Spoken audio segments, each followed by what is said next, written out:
What's going on, guys? I'm glad you guys all liked the first video. Man, I got out of a shower and checked my phone and saw that 760 of you watched a Kanye West video. I shouted at the top of my lungs. I'm super glad you guys left such great feedback. Like getting rid of a sped up voice. So it's done. Let me know if there's any other changes I should make, but enough yap. Let's get into some insane facts that Drake wants to keep hidden.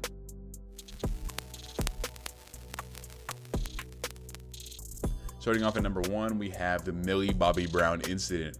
In case you don't know who Millie Bobby Brown is, she's pretty famous, but most importantly, young. She starred most notably Stranger Things as 11, but was also in movies like Godzilla vs. Kong. As of right now, she's only 20 years old, and this fact takes place when she was only 15.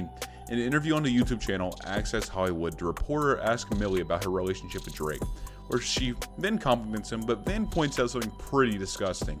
Relationship with Drake. Tell me about your friendship. How did this all come about? I love him. I met him in Australia, and he's honestly so fantastic and a great friend and a great role model. You know, we just texted each other the other day, and he was like, "I miss you so much." I was like, "I miss you more." He's coming to Atlanta, so I'm definitely gonna go and see him. I'm so excited. Yeah. She says that her and Drake were texting just a few days ago, and that he said he misses her. Brother, what? For some extra context, Drake at this time is 33, texting a 15-year-old Millie Bobby Brown. Just a casual 18-year age gap. And in case you can't tell I'm being sarcastic, what business does Drake have texting a 15-year-old girl? Apparently they met in Australia. Where they met, he invited her to his show, then he took some pictures with her and gave her some advice. While Millie in the interview I'm referencing seems pretty happy about this fact, I still think it's definitely very strange and something that Drake would want to keep under wraps. You guys agree? Doesn't that seem pretty predatory? Well, if you don't now, just wait till later.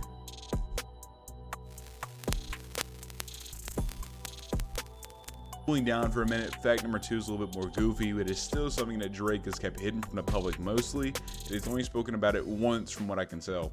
He may try and hide it, but a quick Google search revealed that Drake's real name is Aubrey. After all, I broke out the absolute worst name any male could have got. Like, I would have preferred to be named Bob. Regardless, Drake reveals his reason for using Drake, which is his middle name. He reveals the reason in an interview between him and Bobby Alfhoff, where he says he goes by Drake because it's shorter. Then he makes the crazy claim that people with less syllables in their name are more successful. As stupid as it sounds, I think he's low-key right. The more I think about it, people like Elon Musk have one-syllable names. But anyway, let's get into some more juicy, hidden facts about Drake.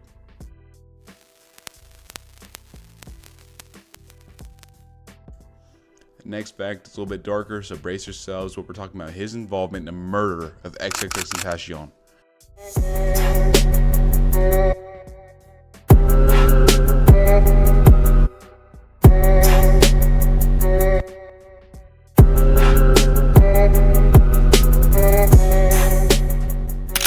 XXXTentacion was a huge rapper back in 2015 to 2018 who quickly took over. But according to X, Drake ripped off his song Look At Me on his song KMC. Giving it a listen, the inspiration is very clear and is bare minimum inspired by X's song. This started the beef between him and Drake, with X saying on an interview on The Breakfast Club, "I would have let him hop on the remix, take 100% of the royalty rate. I would have done it. Despite me not respecting him as a man, I respect that guy's career. That's the GOAT." The next bit leads us into suspicion, but I will follow it up with some evidence. X made an Instagram post saying, "If anyone tries to kill me, it was at Champagne Poppy. I'm snitching right now." Champagne Poppy is Drake, by the way. Then, tragically, 3 months later, he was killed. So you may be asking, yeah, they had some beef, but Donjo, all rappers have beef. Would Drake really kill X over a little bit of beef? Well, for some of his song lyrics, we can get some insane hints towards the fact that he was at least involved in the killing of XXXTentacion. Drake actually references the beef directly on his song Knife Talk, saying, "Beef is live, spoiler alert, this guy dies." And then later in the same song, he says, "Voodoo curse, I got him while I flew to Turks." Drake was in the Turks the day that X was killed, and his tour right after was called Assassination Vacation. If this isn't screaming, "Yo, I just killed XXXTentacion," I don't know what is. Well, I do know what is, actually. The evidence that gets arguably blatant when he says, if he held his tongue on that live, he'd be alive again. This references an Instagram live X did where he rambled about Drake, saying that he's not going to be quiet and he's going to keep disrespecting Drake, saying insults like, "Anybody that want me to be quiet and not antagonize this nigga and keep talking about this nigga and disrespecting the last little verse I have to talk about Drake's involvement is him saying, "I paid $500,000 for his soul, he's my nemesis." This obviously implies that Drake paid the killers to take out X. Personally, all of his blatant evidence is hard to look at. I'm a big X fan, so somebody has to call out Drake on this. Anyways though, let's get into the last hard fact.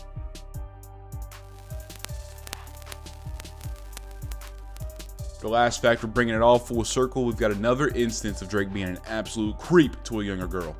This time it's a bit more serious, and the bit we'll be talking about is from May 2010. Drake was performing at Ogden, Denver, Colorado, where a young girl was caught up on stage. Drake starts to compliment her, telling her she looks very nice tonight. Then they begin to slow dance and things begin to quickly escalate. He begins getting a little too personal, touching her and pulling her close, and gives her a long, and I'm talking long, kiss on the neck. He goes to wrap his arms around her chest next, but then he pulls away at the last second, telling the crowd that he gets too carried away in times like this. But then he absolutely cooks himself when he asks her age, and you know, you can probably see where this is going. She says she's 17, and he says he can't go to jail yet, and then he starts saying, "Why do you look like that?" He calls her thick, and "What you doing with all that?" I'm not gonna lie, he was tweaking out, he's going crazy. He actually just cooked himself right there, but then throws it all out the window. He stops caring completely. He kisses her 4 more times on her hand, both cheeks, her forehead, then her lips, because you know, he had to get all of it before it was gone. Really shows how Drake never changes. He's always been a bit of a predator, or at the very least a creep who needs to keep his distance from underage women. But what do you think? Is it all just good intentions with bad luck? And is he really just trying to be a good mentor and role model for Millie Bobby Brown? Or is he really talking about someone else's Instagram live in his lyrics? Regardless of what you guys think, I hope you enjoyed the video. I tried to make this video longer, and I hope the editing was better. I'm new to the YouTube game, so I'd appreciate any feedback you guys in the comments want to give. And also, tell me what your favorite Drake song is. Me personally, mine is There More? It's been Donjo. Have a good day. See ya.